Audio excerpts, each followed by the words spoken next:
ഇനി എല്ലാ ആഘോഷങ്ങളും കവിതയിൽ നിന്നാകും. കവിത ഗോൾഡൻ ഡയമണ്ട്സ്. അത്ഭുത പ്രകടനം കാഴ്ചവെച്ച് IAS ഇംഗ്ലീഷ് മീഡിയം സ്കൂളിലെ വിദ്യാർത്ഥി Fathima Sahra. India book of റെക്കോർഡിൽ IAS സ്കൂളിന് വീണ്ടും തിളക്കം. ഒരു മിനിറ്റിനുള്ളിൽ 100 രാജ്യത്തിന്റെ പേരും അതിന്റെ കറൻസിയുടെ പേരും പറഞ്ഞതിനാണ് തൃത്താല IAS സ്കൂൾ മോണ്ട് 2 വിദ്യാർത്ഥിയായ Fathima Sahra India book of record പുരസ്കാരം നേടിയത്. 4 വയസ്സു മാത്രം പ്രായമാണ് സെഹ്റയ്ക്കുള്ളത്.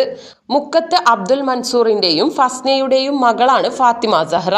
School principal Muhammad Shafi, pre primary മോണ്ട് ഹെഡ് ഷാഹിദ വാഹിദ്, ക്ലാസ് ഡയറക്ടേഴ്സുകളായ ഷബ്ന, ഫാരിഷ, രക്ഷിതാക്കൾ എന്നിവരുടെ സാന്നിധ്യത്തിൽ സഹറ പുരസ്കാരം ഏറ്റുവാങ്ങി. തൃത്താല IAS സ്കൂളിന്റെ മികച്ച പരിശീലനവും സപ്പോർട്ടുമാണ് മകളുടെ പ്രതിഭ കണ്ടെത്താൻ കഴിഞ്ഞതിന് കാരണം എന്ന് രക്ഷിതാക്കൾ അറിയിച്ചു. സ്കൂളിലെ ഇന്ത്യൻ ബുക്ക് ഓഫ് റെക്കോർഡ് ഹോൾഡേഴ്സിൽ ഒരിടം നേടാൻ മകൾക്ക് സാധിച്ചതിൽ അഭിമാനം തോന്നുന്നുവെന്നും രക്ഷിതാക്കൾ അഭിപ്രായപ്പെട്ടു.